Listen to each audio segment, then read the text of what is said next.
Te voy a explicar un poco y te hice aquí un pequeño esquemita para explicarte. Entonces, para saber qué soplos provocan las diferentes valvulopatías, tenemos que saber primero que las válvulas trabajan siempre en conjunto. Por ejemplo, las válvulas auriculoventriculares, la tricúspide y la mitral, pues siempre se van a abrir y se van a cerrar al mismo tiempo, ¿verdad? Y que cuando se cierran provocan el primer ruido, ¿verdad? Y las válvulas semilunares, la aórtica y la pulmonar, cuando se cierran, provocan el segundo ruido, ¿verdad? Entonces, siempre, tanto la válvula aórtica y pulmonar trabajan juntas y la tricúspide y la mitral igual, ¿verdad? Se abren y se cierran al mismo tiempo, ¿verdad? Entonces, sabiendo esto, vamos a este esquemita que te hice acá, en el cual podemos ver. Aquí te dividí el corazón en sus 4 cámaras, ¿verdad? Las 2 aurículas y los 2 ventrículos, y arriba te coloqué los soplos sistólicos y abajo los soplos diastólicos, ¿verdad? Entonces, por ejemplo, vamos a ver, por ejemplo, todos los que están arriba son soplos sistólicos. Por ejemplo, la insuficiencia tricuspidea es un soplo sistólico, ¿verdad? De regurgitación. Ahora, ¿por qué? ¿Verdad? Porque durante la sístole, ¿verdad? La sangre, el ventrículo derecho se contrae y la sangre debería de ir hacia la arteria pulmonar. Sin embargo, como la válvula tricúspide es insuficiente, parte de esta sangre retorna hacia la aurícula derecha, ¿verdad?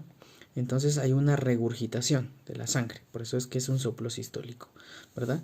Los soplos de estenosis, por ejemplo, del lado derecho, la estenosis pulmonar es un soplo sistólico de eyección. ¿Por qué? Porque durante la sístole, la contracción ventricular derecha, la sangre pasa del ventrículo a la arteria pulmonar y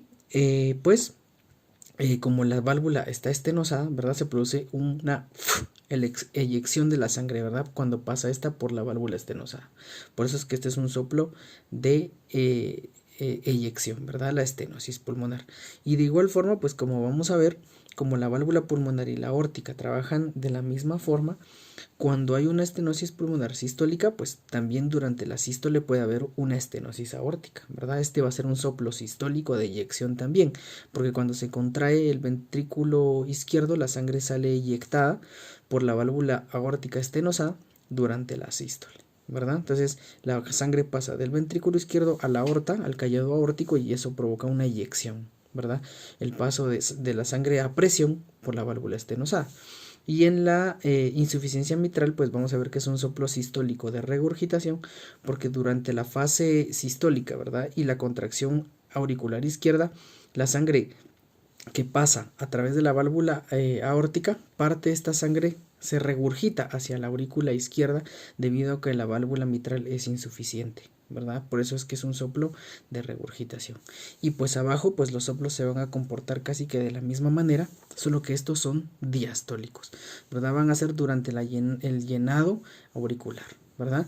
Entonces, por ejemplo, la estenosis tricuspidia es un soplo diastólico de eyección. ¿Por qué?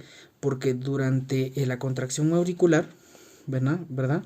La sangre pasa de la aurícula derecha al ventrículo derecho, y como la válvula tricuspide está estenosada, la sangre pasa a presión, ¿verdad? Y provoca el típico sonido de eyección, ¿verdad? Entonces es un soplo diastólico. Al igual que la insuficiencia pulmonar, pues es diastólica, ¿verdad? ¿Por qué? Porque durante la fase de llenado, cuando la sangre pasa de la aurícula derecha al ventrículo derecho, pues como la válvula pulmonar es insuficiente, parte de esta sangre regurgita por la válvula pulmonar hacia la arteria pulmonar, ¿verdad? Entonces es un soplo de regurgitación diastólico, ¿verdad? La insuficiencia pulmonar. Y de igual forma, así se comportan los otros 2 soplos del lado izquierdo, ¿verdad? La insuficiencia aórtica es de regurgitación, ¿verdad? Al igual que la insuficiencia pulmonar, y la estenosis mitral es de eyección, ¿verdad? Por lo que te comentaba, ¿verdad? Ya es más fácil entender estos soplos, ¿verdad? Que son diastólicos. Y también hay que tomar en cuenta, por ejemplo, dependiendo de qué patología tenga tu paciente, por ejemplo, ¿te acordás de la maniobra de Rivero Carvalho que nos enseñaron en semio, ¿va? Que es un soplo que es un fenómeno que se produce cuando el paciente inspira profundamente y el soplo se hace mucho, mucho más evidente y más fuerte, ¿verdad? Entonces, por ejemplo, si te dijeran que hay un paciente que tiene un soplo en el foco tricuspidio, por ejemplo, y que se hace más intenso durante la inspiración, este es el fenómeno de Rivero-Carvalho, es porque durante la inspiración el retorno venoso aumenta al lado derecho del corazón y casi siempre se trata de una patología del lado derecho del corazón. Generalmente la válvula que está más lesionada es la tricúspide. Pero entonces al aumentar el retorno venoso durante la inspiración, la sangre que pasa de la aurícula derecha al ventrículo derecho es mucho más cantidad, veas mayor la precarga y entonces el soplo de estenosis tricuspidia es un soplo de eyección diastólico, es mucho más fuerte, ¿verdad?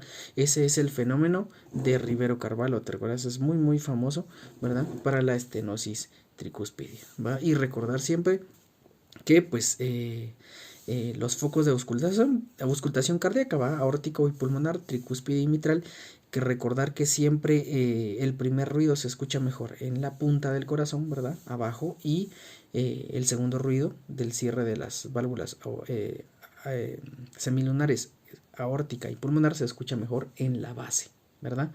Esto nos va a servir para identificar qué tipo de soplos tiene el paciente, ¿verdad? Por tanto, los soplos, dependiendo si son, por ejemplo, tricuspidios o mitrales, se van a auscultar mucho mejor en la punta, ¿verdad? Y los soplos pulmonares y aórticos se van a auscultar mucho mejor en la base, en los focos cardíacos aórtico y pulmonar, ¿verdad? Eso es lo primordial. Entonces, espero que te sirva este diagrama, ¿verdad? Para entender un poco cómo son los soplos, ¿verdad? Y chileno porque me hiciste repasar cosas que ya se me habían olvidado. Gracias y cuídate mucho, espero que te sirva.